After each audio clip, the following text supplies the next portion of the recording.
दोस्तों, आज हम पवित्र बताने जा रहे हैं आपको। पुराणों को समझने के लिए कृपया ध्यान रहे कि श्री ब्रह्मा पुराण, श्री विष्णु पुराण तथा श्री शिव पुराण ब्रह्म की लीला से प्रारंभिक होते हैं, जिसे प्रथम अव्यक्त गीता में कहा गया है। जो गीता में कहता है कि मैं कालू हूँ, इसी को क्षर पुरुष तथा ज्योति निरंजन भी कहा जाता है। यही सदाशिव काल रूपी ब्रह्म भी कहलाता है। यही ब्राह्मण में एक ब्रह्मलोक की रचना करके उसके ऊपरी हिस्से में रहता है। यही महाविष्णु, महाब्रह्मा तथा महाशिव कहलाता है तथा उस क्षेत्र को काशी भी कहते हैं। उसी में राजगुण प्रधान, सतगुण प्रधान, तमगुण प्रधान 3 स्थान बनाकर अपनी पत्नी दुर्गा को साथ रख कर 3 पुत्रों राजगुण श्री ब्रह्मा जी, सद्गुण श्री विष्णु जी, सतगुण श्री शिव जी की उत्पत्ति करके अचेत कर देता है। अचेत अवस्था में ही इनकी परवरिश करता रहता है। जवान होने पर श्री ब्रह्मा जी को कमल के फूल पर, श्री विष्णु जी को शेषनाग पर तथा श्री शिव को कैलाश पर्वत पर चेत कर देता है। इन तीनों प्रभुओं को स्वयं ज्ञान नहीं कि हमारा उत्पत्ति कर्ता कौन है।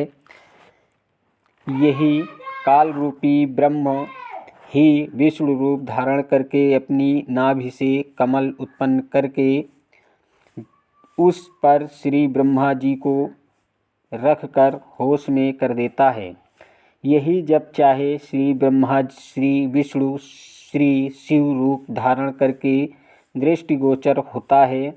यह काल अपने वास्तविक रूप में कभी प्रकट नहीं होता, जो काल ने श्रीमद् भागवत गीता जी का ज्ञान देते समय दिखाया था। श्रीमद् भागवत गीता में कहा है कि हे अर्जुन, यह मेरा वास्तविक काल रूप तेरे अतिरिक्त ना तो पहले किसी ने देखा है तथा ना ही आगे कोई देख सकता है। यह तो मैंने तेरे ऊपर अनुग्रह करके दिखाया है। यह मुझ ब्रह्म का 1000 भुजाओं व नेत्रों आदि वाला काल रूप वेदों में वर्णित विधि से, जैसे यज्ञ, ओम नाम के जाप आदि से कभी नहीं देखा जा सकता है। भावार्थ है कि वेदों में वर्णित विधि से प्रभु प्राप्ति नहीं है। इसलिए ऋषियों, महर्षियों ने वेदों में ओम नाम को प्रभु प्राप्ति का ज्ञान कर प्रभु प्राप्ति के लिए यज्ञ तथा ओम नाम के जाप की ओर साधनाएं की, परंतु ब्रह्म के दर्शन नहीं हुए। किसी ने कमलों का प्रकाश देख लिया, किसी ने शरीर में ज्योति देखी तथा धुनें सुनी, जो काल का छल है। किसी ने सहस्त्र कमल की 1000 ज्योतियों से निकल रहा प्रकाश देखकर प्रभु की प्राप्ति मान ली। जैसे किसी स्थान पर एक ही रंग के 1000 बल्ब एक दूसरे के साथ सटाकर गोलाकार में जगह रखे हों, दूर से देखने वाले को एक प्रकाश समूह ही दिखाई देता है। अति निकट जाने पर पता लगता है कि यह तो बल्बों का प्रकाश है। इसी प्रकार कुछ साधक हठ योग करके शरीर में अंतर्मुख होकर कुछ आतिशबाजी को देखकर प्रभु की प्राप्ति मान लेते हैं। उसी काल जाल को आनंद मान कर अपना अनमोल जीवन नष्ट कर दे जाते हैं। वेदों में स्पष्ट लिखा है कि परमेश्वर सशरीर है। आयुर्वेद अग्नि तनूर असि विष्णुवे त्वा सोमस्य तनूर असि, जिसका शब्दार्थ है कि परमेश्वर सशरीर है। उस सर्व पालन करता अमर पुरुष का शरीर है, अर्थात परमेश्वर आकार में है। इसीलिए ऋषियों ने प्रभु दर्शन के लिए घोर साधनाएं की, परंतु वेदों में वर्णित विधि से प्रभु प्राप्ति नहीं हो सकती है। इसलिए आज तक सर्व साधकों, ऋषियों आदि ने अपने अनुभव की पुस्तकों की रचना कर दी जो वेद ज्ञान विरुद्ध है। अब सर्वभक्त समाज पवित्र वेदों के स्थान पर अन्य महर्षियों या संतों के अनुभव से बनी पुस्तकों के ज्ञान पर आधारित हो चुका है। पवित्र वेदों तथा श्रीमद् भागवत गीता जी का ज्ञान दाता ब्रह्म कह रहा है कि तीनों गुण इष्ट रूप में पूजा के योग्य नहीं है, क्योंकि यह भी नाशवान है तथा कर्म का फल ज्यों का त्यों ही देते हैं।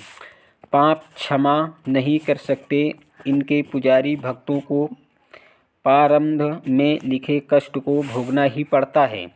इन तीनों प्रभुओं की साधना से क्षणिक सांसारिक सुख तो प्राप्त हो जाते हैं, परंतु पूर्ण मोक्ष नहीं होता तथा इन तीनों प्रभुओं से मिलने वाले क्षणिक लाभ पर जिनकी आस्था बनी है, वे राक्षस स्वभाव को धारण किए हुए मनुष्यों में नीच दुष्कर्म करने वाले मूर्ख मुझ को भी नहीं भजते, क्योंकि ब्रह्म साधक अधिक समय तक ब्रह्मलोक में बने महास्वर्ग में अपनी नाम व पुण्यों की कमाई के आधार पर रहता है। इसलिए काल कह रहा है कि तीनों प्रभुओं से कुछ ज़्यादा राहत में दे सकता हूँ, परंतु यह ब्रह्मलोक तथा काल भी नाशवान है। कहा है कि ब्रह्मलोक तक सर्वलोक नाशवान है तथा गीता में स्वयं गीता ज्ञान दाता ब्रह्म कह रहा है कि मेरी भी जन्म मृत्यु होती है, अर्थात नाशवान हूँ। इसलिए पवित्र गीता में कहा है कि जो चौथे प्रकार के मेरे साधक जो ज्ञानी हैं, वे वेदों के ज्ञान के आधार पर ज्ञान देते हैं कि केवल एक पूर्ण परमात्मा ही इष्ट रूप में पूज्य है, वही पापनाशक पूर्ण मोक्षदायक है तथा मानव शरीर प्रभु प्राप्ति के लिए ही मिला है। उन्होंने वेदों का स्वयं ही निष्कर्ष निकाल लिया कि ओम यही एक मंत्र है जो प्रभु प्राप्ति का है। इसी ओम मंत्र के जप से हजारों वर्ष साधना करके अपने शरीर को प्रभु प्राप्ति की भी न्यौछावर कर दिया, परंतु प्रभु दर्शन नहीं हुए। अन्य उपलब्धियां हो गई, कुछ सिद्धियां प्राप्त हो गई तथा स्वर्ग महास्वर्ग आदि में उच्च पद प्राप्त हो गए। फिर भजन कमाई तथा पुण्यों की कमाई समाप्त होने पर पुनर्जन्म मृत्यु तथा 84 लाख प्राणियों के शरीरों से घोर कष्ट तथा नरक में पाप कर्म का फल भोग भी बना रहा। पवित्र यजुर्वेद तथा पवित्र गीता दोनों शास्त्रों का ज्ञान दाता ब्रह्म कह रहा है कि उस पूर्ण परमात्मा के विषय में मैं नहीं जानता। उस परमेश्वर के विषय में पूर्ण जानकारी अर्थात तत्व ज्ञान तथा उस परमेश्वर की प्राप्ति की विधि अर्थात पूर्ण मोक्ष मार्ग की जानकारी के लिए तत्वदर्शी संतों की खोज कर फिर वे जैसे साधना बताए वैसे कर। उसके पश्चात उस परम पद परमेश्वर की खोज करनी चाहिए, जिसमें गए हुए साधक फिर लौटकर संसार में नहीं आते, अर्थात पूर्ण मोक्ष प्राप्त करके सदा के लिए जन्म मृत्यु तथा 84 लाख योनियों के कष्ट तथा नरक की पीड़ा के कष्ट से मुक्त हो जाते हैं तथा पूर्ण शांति प्राप्त करके अविनाशी लोक अर्थात सतलोक को प्राप्त हो जाते हैं। ऋग्वेद मंडल में तत्वदर्शी संत के न मिलने के कारण सर्व ऋषि विजन वेदों अनुसार साधना करके भी महाकष्ट में ही रह जाते हैं। इसलिए गीता में कहा गया है कि जो ज्ञानी आत्मा है वे है तो उदार, क्योंकि प्रभु प्राप्ति के लिए तन मन धन से वेदों के अनुसार साधना करते हैं, परंतु वे भी मुझ ब्रह्म की अति घटिया गति अर्थात साधना से मिलने वाले लाभ पर ही आश्रित हैं, जिससे इनका पूर्ण मोक्ष नहीं हो सकता। जन्म मृत्यु तथा नाना प्राणियों के शरीर में तथा नरक में कर्मधार से कष्ट कभी समाप्त नहीं हो सकता।